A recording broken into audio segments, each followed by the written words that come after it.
Então, boa tarde. Continuamos a tratar da questão dos elementos do espaço sagrado. E esta aula vem na continuidade da aula dada pelo professor Pedro Martins da Silva sobre acústica, portanto, tratando os aspectos mais concretos das questões construtivas. Aqui não vamos entrar propriamente na questão construtiva, mas no controle de custos que parece uma dimensão muito importante da questão do processo das igrejas, quer da parte do projeto, quer depois do acompanhamento da construção. Nas igrejas é sempre um valor incrível onde é que se arranja dinheiro, as equipagens financeiras, etc. Portanto, já é a segunda vez, convido o Sr. Engenheiro Alberto Cabral para vir aqui explicar-nos como é que os senhores padres têm menos derrapagens e como é que os seus arquitetos conseguem fazer projetos mais dentro do orçamento. Sr. Engenheiro. Boa tarde.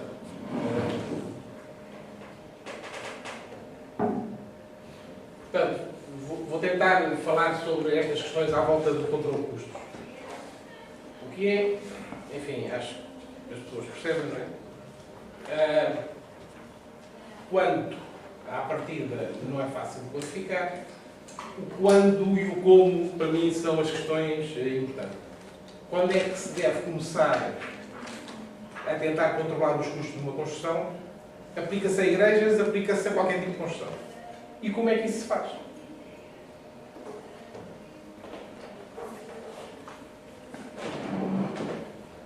Ora bem, eu tenho aqui 1, 2, 3, 4, 5 fases de uma construção. Entre o que eu chamo a fase preliminar até o edifício está acabado e é preciso fazer a gestão do edifício. Na fase preliminar, as questões essenciais é o quê? O que é que se vai fazer? Onde se vai fazer, quando e por quanto. Ou seja, é muito importante que o dono da obra, seja ele qual for, saiba à partida o que quer fazer. Em quanto tempo quer a construção feita, aonde, óbvio, e qual é o orçamento que tem para essa construção. No caso de não haver orçamento, depois vamos ver a seguir como é que se consegue chegar a um valor preliminar. A seguir à fase preliminar, temos a fase do projeto e do licenciamento. É a fase de como é que se faz. Portanto, antes definiu-se o que é que vamos fazer. A seguir definiu-se como é que vamos fazer. Projeto de arquitetura, estrutura, instalações, etc. A seguir, na fase de concurso e contratação, vai-se decidir quem é que vai fazer. Depois temos a fase de obra e temos a fase posterior, que é a fase da gestão do edifício.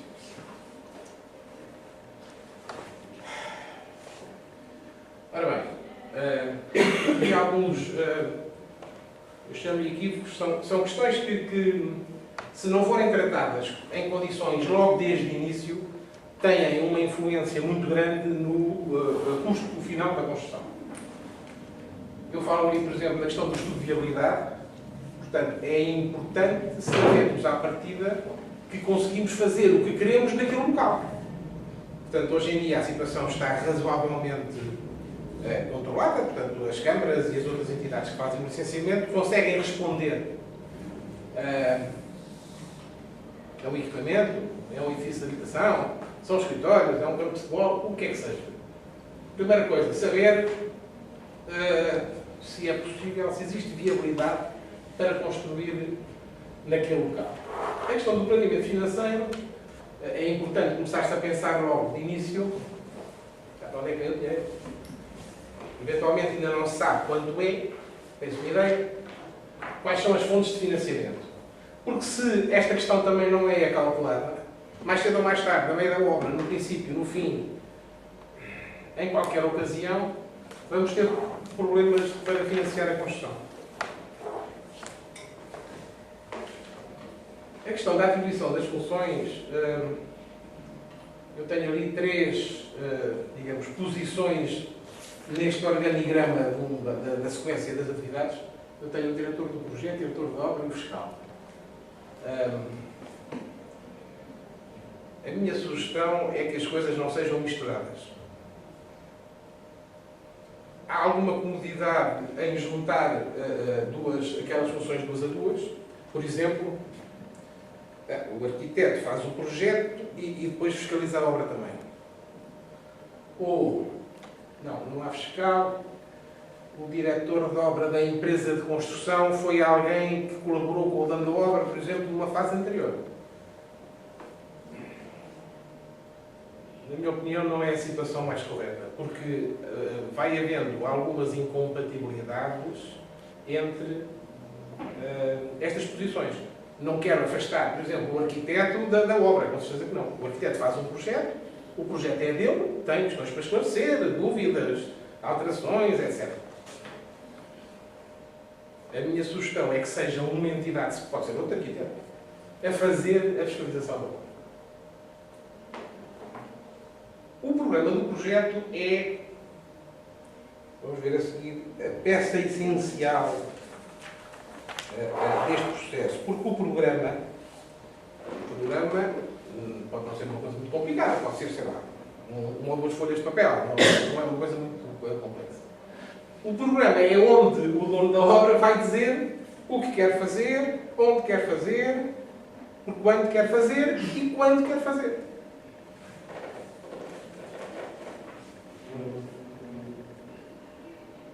Se tiverem alguma questão.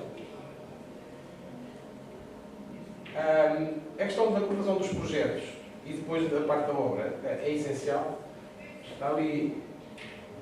Pois, há uma. É uma tomada em cima de um lavatório, não é? Mais ou menos. Pronto. Está alguém a tentar pôr uma torneira numa tomada que está em cima de um lavatório. Normalmente, a questão da aprovação dos projetos tem muito a ver com o processo que está para trás. É pedido um projeto de uma determinada coisa, depois, a certa altura, o dono da obra muda de ideias, o projeto é apenas alterado em parte e não na totalidade, e se a coisa não for revista em condições, pode haver problemas que depois se pagam muito caro na obra. O problema aqui é que tudo isto se paga muito caro na obra. E por fim, temos aquela desgraça chamada alterações durante a obra. Desgraça porque, como vamos ver a seguir, provoca custos enormes, provoca atrasos, normalmente até provoca alguma deterioração das relações entre as pessoas, não é?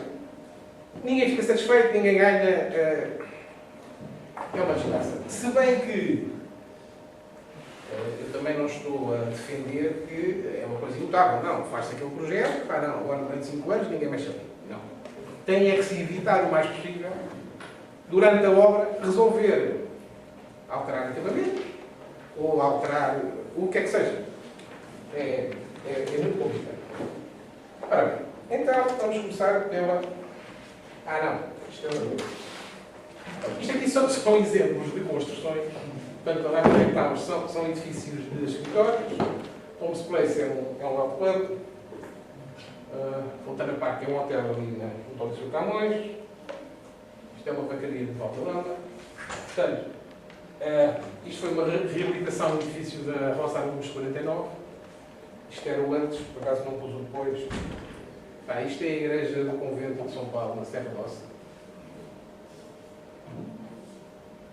Construções díspares, mas o princípio aplicado em todas foi exatamente o que eu referi atrás. Passo para mim.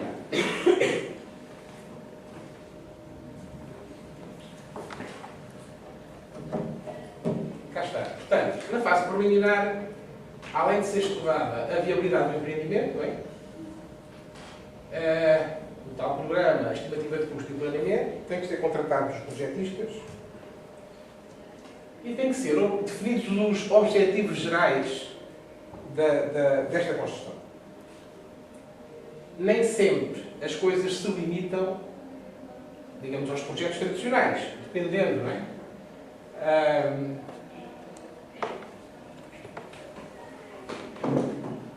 Este gráfico também é um gráfico que eu sempre gosto de mostrar, tem a ver com o destino do investimento e da possibilidade de alteração. O que é que ali se tenta representar? A linha horizontal é a linha do tempo, a linha vertical é a linha percentual, digamos. De início, nós temos 100% de controle sobre tudo. Vamos definir, sabemos o que queremos, o custo, o tempo, conseguimos controlar tudo. Mas quando começamos a andar para a frente, quando estamos na fase do projeto, a nossa possibilidade de controlo e da alteração diminui. E começam a aumentar os custos dessas alterações. Ou seja, se estamos a fazer um projeto para uma igreja, não é? Depois não podemos mudar para um edifício de habitação. Podemos, só que todo o trabalho que está para trás está perdido. Portanto, é muito importante que haja consciência disto. Quando começamos na construção, as possibilidades de alteração são cada vez mais pequenas e o custo relacionado com essa alteração é cada vez maior. Portanto, o destino de 80% do investimento é definido, é decidido durante a fase inicial. É nessa fase que ou se poupa ou se gasta. Muito importante. Depois, durante o projeto, mesmo assim, ainda existe alguma amplitude de escolha. Eu digo ali que cerca de 15% do investimento é decidido na fase do projeto. Agora, quanto mais se aproxima a fase da obra, mais difícil são alterar as decisões tomadas anteriormente sem que isso tenha impacto no projeto, no investimento. Não é? Uma vez começar a construção, é tarde demais. Aí, portanto, as coisas, qualquer alteração ou qualquer correção envolve custos muito significativos. Eu tenho aqui uns exemplos. Essa fotografia é da ampliação do Hospital dos Lusíadas. Neste momento está a ser feita e já vamos na quinta versão. Portanto, começou por ser uma unidade de cuidados continuados, depois passou a ser um hospital, depois... Enfim, neste momento é uma central de consultas. Portanto, já estamos à volta daquilo há... vai fazer 5 anos. Começou a estrutura. Também não é, porque uma pessoa de repente se senta a pensar e diz, não, hoje vamos mudar para o hospital. Ora não, afinal, amanhã fazemos uma unidade de cuidados continuados. Não é. O que se passa é que foi havendo vendas, portanto, as empresas que eram proprietárias foram sendo vendidas a outras. Portanto, a primeira empresa era uma empresa hoteleira, portanto, queria uma unidade para especialidade, etc., portanto, que precisasse de cuidados médicos. Essa empresa foi vendida à outra e a outra achou que o destino deveria ser outro. Essa outra já foi vendida à outra. Bem, e portanto, eu sei que isto vai custar para aí 50% a mais do que custaria se fosse de início planeada para a central. É um exemplo infeliz. Temos ali outros exemplos. Normalmente acontecem em educação, por exemplo. Vamos alterar os acabamentos das instalações sanitárias. Não, o edifício era para escritórios, era para habitação. Não, vamos antes fazer escritórios. Tínhamos T3, não, agora T3 não se vende. Vamos dividir os T3 em T0 e T2. Já que estamos a fazer uma igreja, fazemos também uma habitação e tal anexa. Porque é que não? Temos também. Eu já agora. Vai aparecer assim. Quais são as consequências? Tem que se alterar o projeto, portanto tem que se andar para trás, perde-se tempo, altera-se o projeto. Depois tem que se alterar o licenciamento. Os prazos aumentam, os custos aumentam, o controle diminui e o risco aumenta também.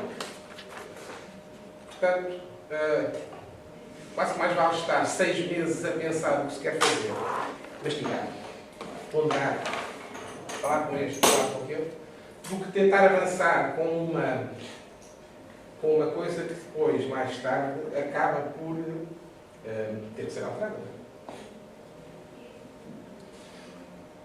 O já agora, de facto, é terrível. Já agora, temos aquilo ali, já agora vamos alterar as janelas. Já foi feito, porque as janelas de uma unidade hospitalar tem que ser de uma forma e se for uma central de consultas é de outra. Ora bem, a questão dos projetos de licenciamento.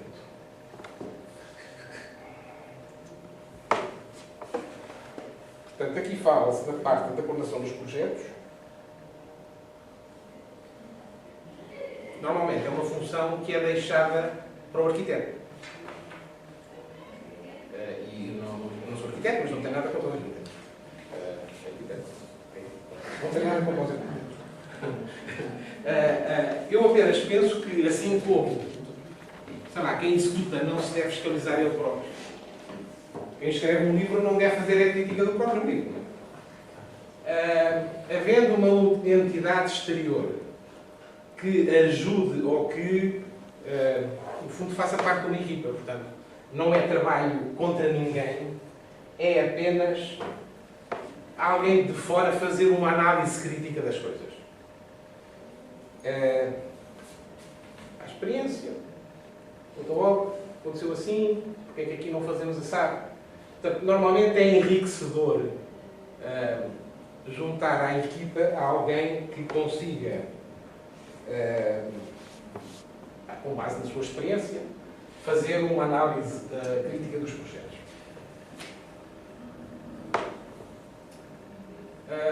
O slide a seguir é sobre o value engineering, ou engenharia de valor, que é de facto uma coisa muito importante. Eu acho que é feito, mas de uma forma... As pessoas fazem, mas não lhes chamam engenharia de valor. Obviamente toda a gente faz isso, não é? Temos que fazer uma cobertura desta forma. Pronto, vamos fazer isto em alumínio ou em ferro, o que é que seja. Okay. Alumínio. Pronto. É a fachada cortina, é outro tipo de estrutura, é lacado, é anodizado, o vidro é simples, é duplo. A engenharia de valor, no fundo, é isto, é considerar diversas alternativas para a mesma solução funcional. Não é substituir isto por uma chapa metálica ou por uma laje de betão. Não. Já agora, de facto, em termos de programa e em termos de projeto, esta cobertura tem que ser uma cobertura vidrada, vamos arranjar a melhor solução. Tem 1 metro de distância entre os perfis. Será o mais económico? Porque é que não pomos 90? Ou porque é que não pomos 1,20 m? Estão a ver? Portanto, é o tipo de... O vidro. Há questões técnicas, há questões acústicas. Tem que ser um vidro de 6,8 ou pode ser um vidro de 5,8, 5,6, por exemplo. A engenharia de valor é para os aspectos mais, digamos, importantes da construção, fazer esta análise. Porque também não se pode fazer para tudo, não é? É fácil de ver, num determinado tipo de construção, quais são os, digamos, os grupos que têm mais impacto no preço. Tá? Por exemplo, um edifício de habitação, claramente são as fachadas, ou um edifício de escritórios. As fachadas. Portanto, o alumínio, os vidros, aqueles sistemas todos das fachadas. Se for habitação, passamos para a cozinha e para as casas de banho. Definir a louça sanitária. Os acabamentos é pedra, é cerâmico. Sim, mas é pedra que pedra. É para o chão, é para as paredes. Tem que ter algum tipo de resistência. Uma questão de cor, é a textura que se pretende.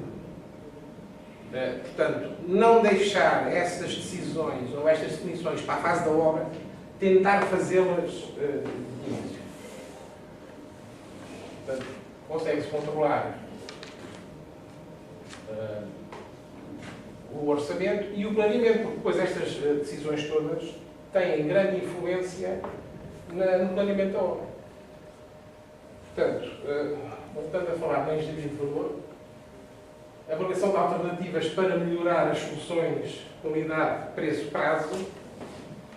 Existem algumas soluções, por exemplo, que podem ser mais demoradas em termos de prazo, mas que em termos de preço têm grandes vantagens. Sei lá, pré-fabricação, quando as coisas se prestam à pré-fabricação pesada,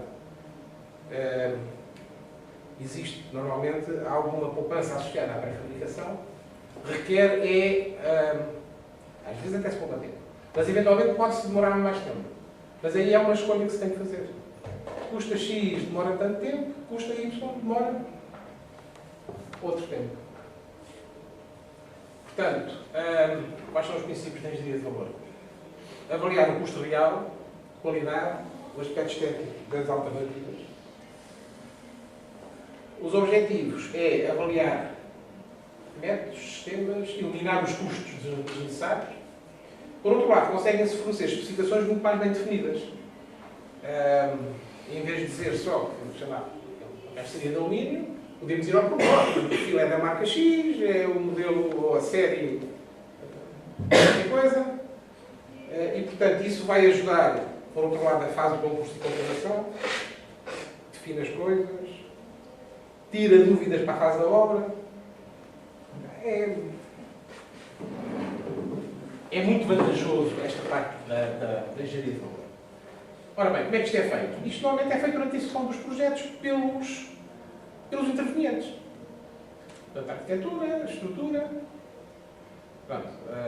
Como eu não sou projetista, quando faço isto, é sempre, como disse há bocado, de alguém de fora que tenta, em diálogo com as pessoas que lá estão, os projetistas,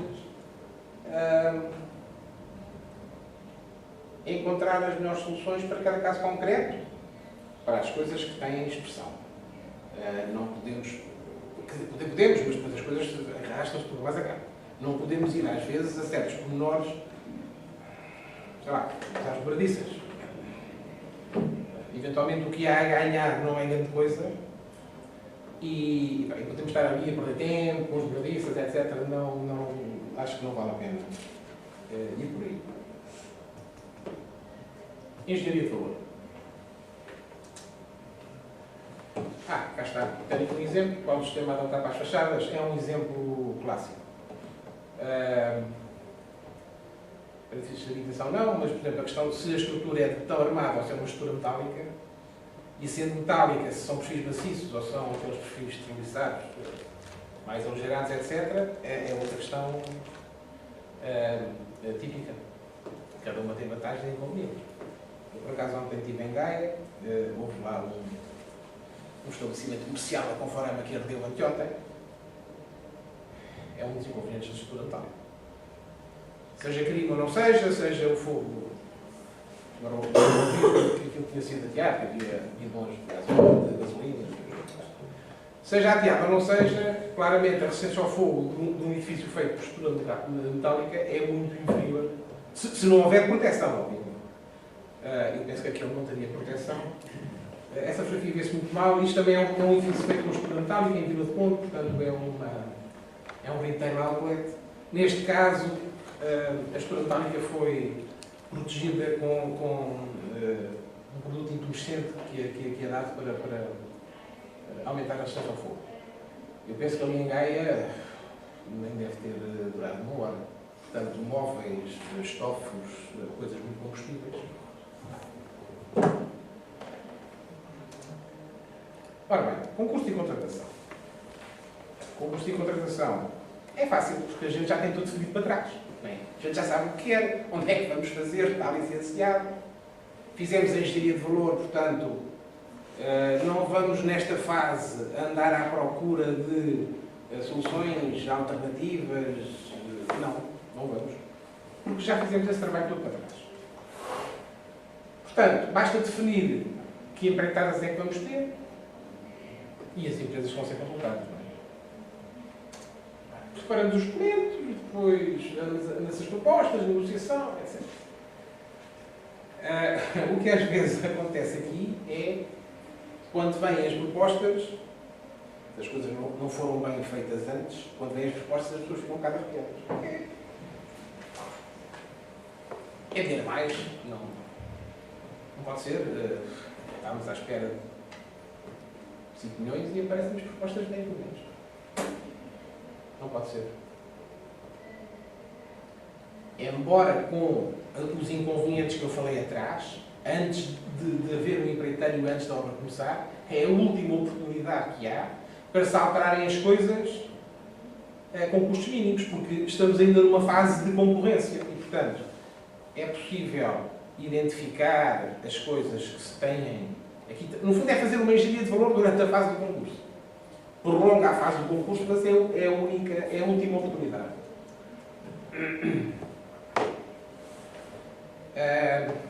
Acontece mais vezes do que se pensa, porque de facto, quando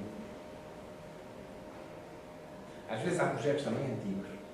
Projetos antigos ficam na gaveta durante um tempo, depois, para evitar estar a fazer as coisas com outros custos, os produtores decidem avançar com esse projeto antigo. Entretanto, até há outras soluções mais modernas e mais económicas e mais rápidas, etc. E, portanto, algumas vezes é necessário, durante a fase, um concurso tipicamente demora o quê? Um mês e meio, 2 meses. Mas mais vale demorar 3, 4 ou 5 e as coisas ficarem definidas agora do que serem feitas depois de estar contratado e não agora se ter iniciado.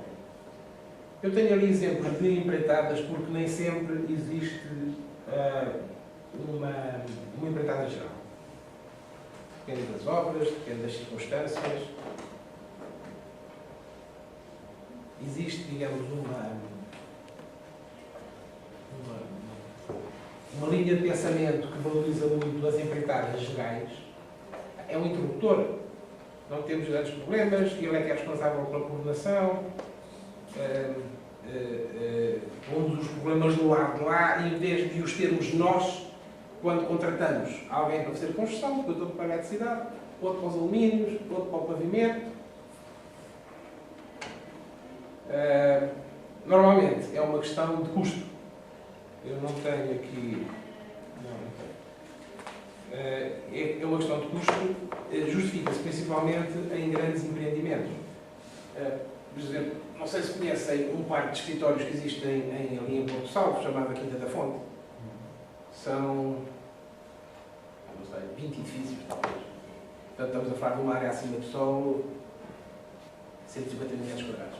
É muito. Houve toda a vantagem à partida de definir certos artigos, armaduras, por exemplo. São todas iguais. Todas da Philips, modelo 456. Em vez de se estar a definir, não, estas são da Philips, as outras são da Osram, não. Houve um contrato direto com a Philips e, portanto, a compra das armaduras de iluminação foi feita diretamente à Philips. Houve com preços garantidos ao longo de, não sei, que eu tenho uns 5 anos a fazer, não mais, portanto, com preços garantidos, etc. Há que, de qualquer forma, analisar, em cada caso concreto, como é que se vai fazer a parte do concurso e da contratação. Porque, potencialmente, há aqui não só poupanças, como algumas vantagens de qualidade. São uma parte de um edifício que é crítica, ou bem que está bem especificada, ou então ser o promotor a fazê-la, digamos, diretamente, aumenta claramente o controle. É o que eu quero. Se eu quero um elevador X, ou bem que o especifiquei, ou se não especifiquei, tenho a obra a decorrer, o empreiteiro propõe o que ele considerou na proposta. Podemos ficar mais bem servidos se comprarmos diretamente o elevador. Os elevadores, por acaso, acho que não é um bom exemplo, porque os elevadores acho que agora são todos iguais. Aquilo está de tal forma legislado e homologado e etc., que é mais uma questão comercial desta marca ou daquela, mais Espanha, menos. Porque não há escadas volantes, não há grandes diferenças de qualidade.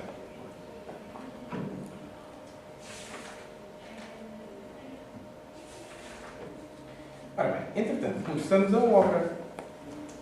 E, portanto, na obra, o que há a fazer na obra? Enfim, é mais ou menos... há que fiscalizar, tem que se controlar os custos. Portanto, só que, lá está, se o que foi feito para trás está tudo planeadinho e tal, e organizado, agora é fácil, não é? No fundo é quase como um Excel, é ver o orçamento, ver as coisas que são entregues na obra, o que é faturado, conferir, é fácil. Não há que aqui estar a fazer comparações e análises de custos, etc.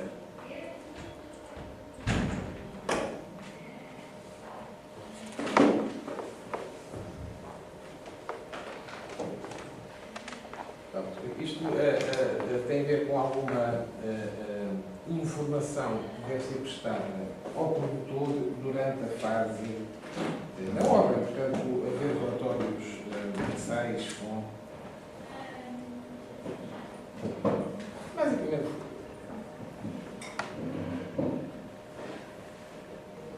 Portanto, a implementação da obra, terem os seus procedimentos, as medidas, organizam-se as reuniões. Este objetivo aqui, o primeiro, formar uma equipa coesa, etc., não pode ser só uma retórica, uma frase bonita, uma equipa, somos todos parceiros, etc.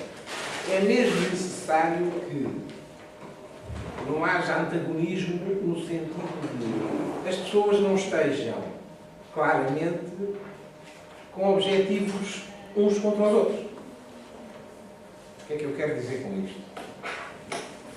Se eu sei à partida que tenho um empreiteiro a perder dinheiro, por exemplo, fui ele que quis, eu não obriguei ninguém. Mas se ele diz que faz uma coisa por 5, que eu sei que vai custar 6, é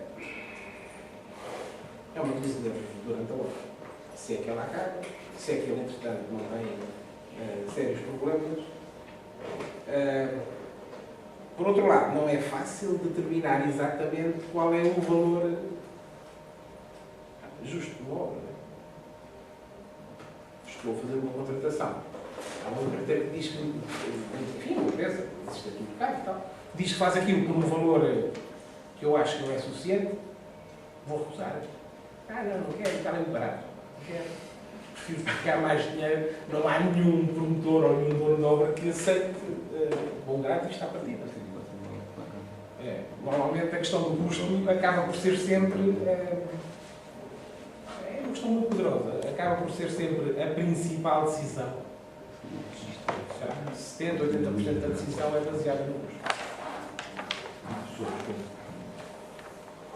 Essa equipa coesa, no fim de contas, quem são os elementos que a compõem, digamos, dentro do... Portanto, terá que haver um representante do dono da obra, claramente.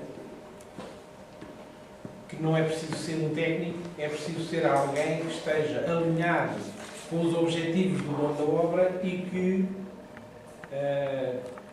possa tomar decisões, as decisões que forem necessárias. Portanto, haver sempre alguém que está. Depois, os projetistas também têm um papel importante durante a fase da obra. Aliás, como sabem, tipicamente há uma parte da intervenção dos projetistas que é a assistência durante a fase da construção. Há esclarecimentos e depois às vezes há coisas que estão mal ou que não estão justificadas, falta árvore, que árvore é que se põe, enfim. Há sempre esclarecimentos a prestar. Neste modelo haverá uma equipa, outra equipa, que será a equipa que começou a fazer a parte do programa, do value engineering, etc., que neste momento estará a fazer a parte da coordenação da fiscalização da obra. E depois haverá o empreiteiro, ou os empreiteiros, fornecedores. Em certos casos ainda vai haver, naquele caso do hospital, por exemplo, há um elemento da equipa que vai ocupar depois aquilo. E, portanto, ele sabe que ali tiveram uma questão qualquer com isto ou com aquilo e vai dar o seu contributo para que essas situações já são muito específicas, está a ver? Sim senhor, toda a gente diz que a garrafa do água fica à esquerda da garrafa do hélio, pá, mas eu não quero ao contrário. Mas porquê? Porque ali ficou à direita e aquilo não funcionou, porque... enfim. Ok. Faz-se assim porque, portanto, o promotor, os projetistas, a equipa da formação e fiscalização, o empreiteiro e o ocupante final. É o ideal. Às vezes o promotor é o ocupante final.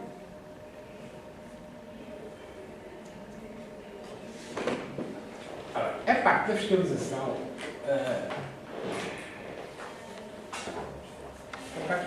já foi vista de uma forma, eu penso, diferente do que é hoje.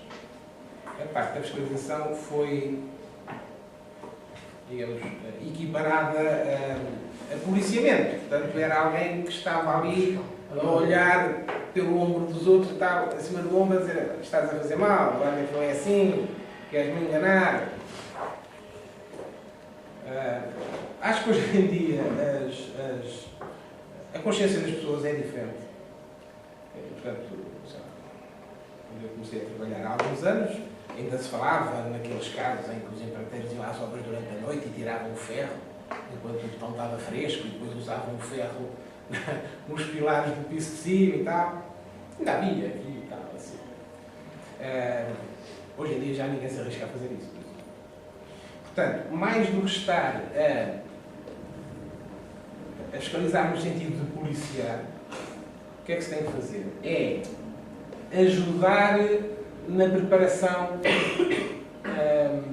da obra, verificar a qualidade. Hoje em dia, por exemplo, também, dado que grande parte dos materiais e equipamentos estão certificados, se for definido no projeto que, sei lá, o ferro, por exemplo, em teoria, ou o próprio betão, era tradicional, fazer os seus cubos de betão, depois levavam ao laboratório, que eles estouravam os cubos, metiam a pressão.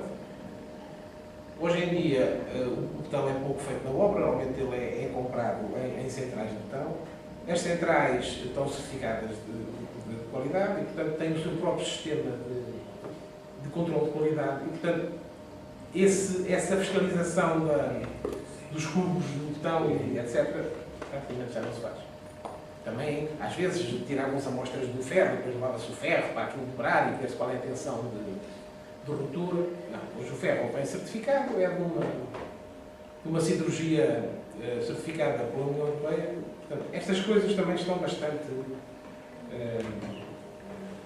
hoje em dia estão facilitadas.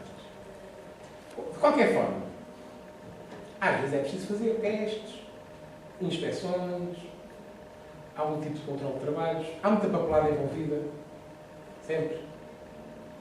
Depois, no fim da obra,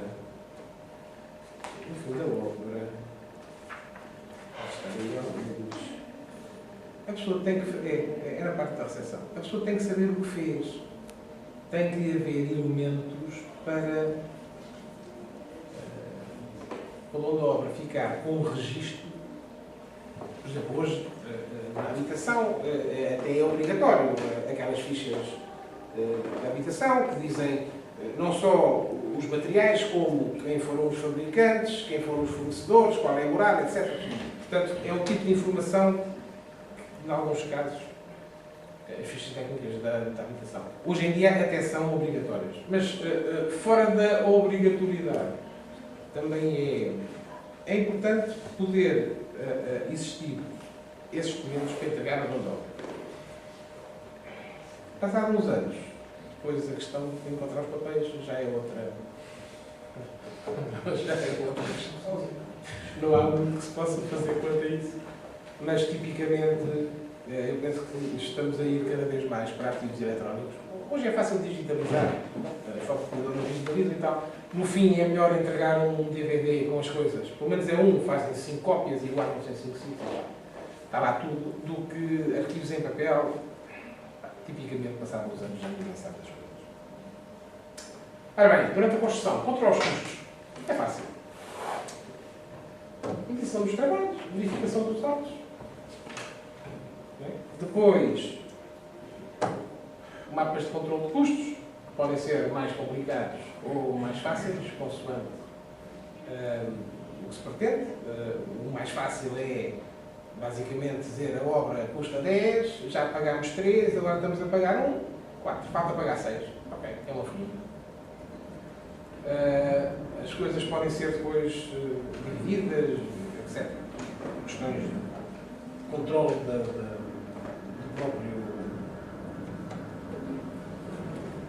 próprio produtor. Pois cá está. E a elaboração de estimativas sobre as implicações financeiras das alterações do projeto, ou as justificações, atrasos, recuperação ou interrupção.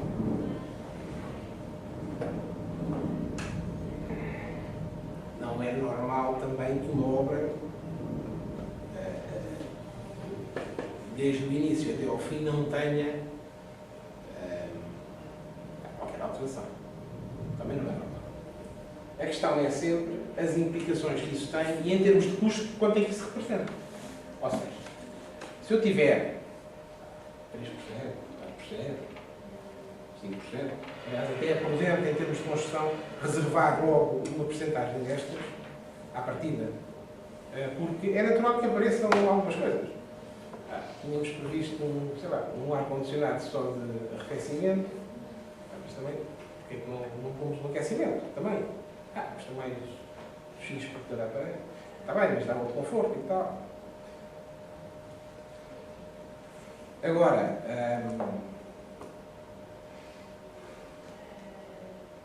antes de, digamos, de implementar essas alterações, a sugestão é que as coisas sejam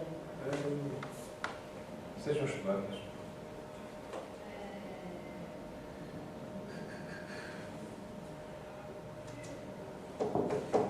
Pronto, o controle do planeamento da obra é importante porque normalmente o planeamento também tem influência no custo. Portanto, se o produto final, o empreendimento, fica disponível um ano depois do previsto, pode haver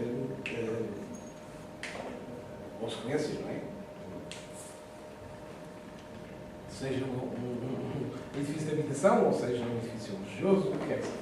Portanto, durante a obra é preciso seguir o planeamento, sugestões, medidas a implementar no caso de atrasos, pedidos de prorrogação, solicitações, etc. Portanto, isto são atividades normais durante uma obra ligadas com o controle do planeamento.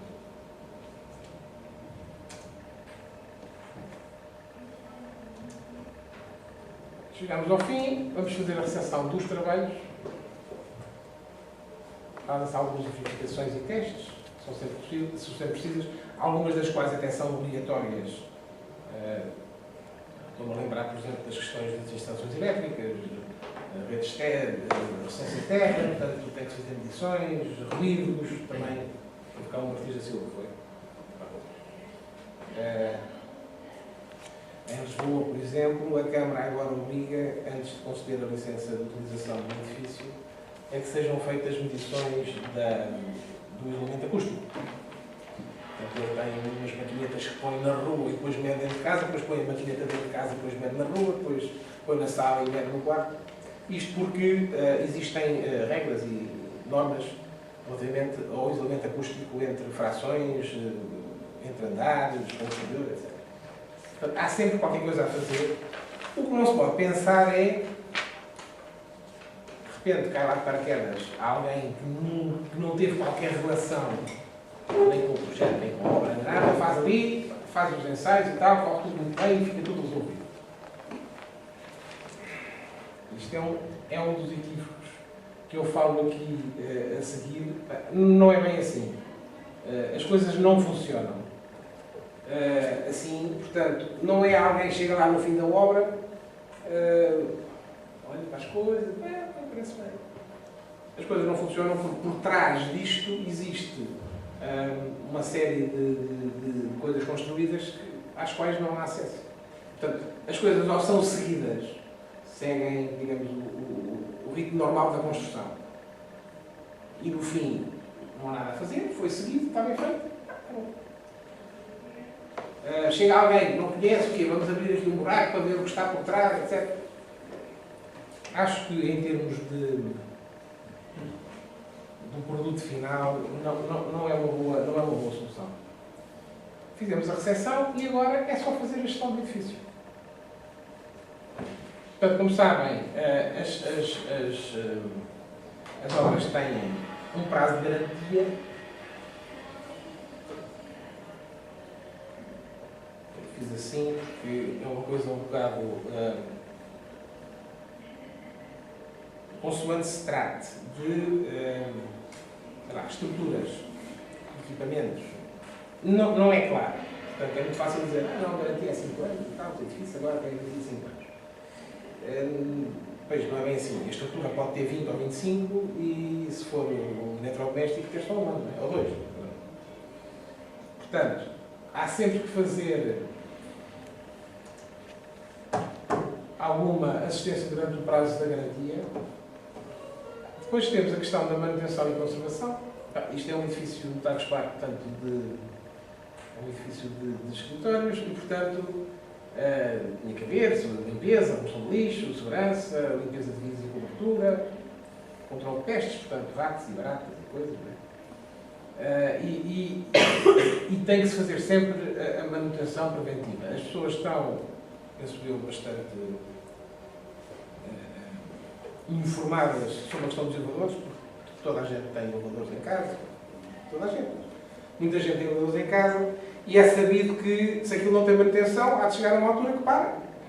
E depois custa mais dinheiro, tem que se fazer uma intervenção com a substituição de peça, etc. Normalmente no edifício há mais, não são muitas, mas há mais meia dúzia de coisas, um grupo gerador, por exemplo.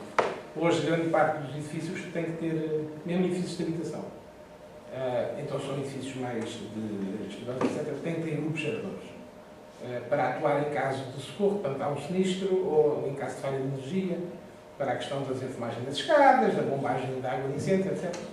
Se o grupo gerador, 3 em 3 meses, não arranca, é certo e sabido, há um incêndio, precisamos de água e não há. Portanto, estas coisas eu penso que não podem ser encaradas do ponto de vista de estamos a gastar dinheiro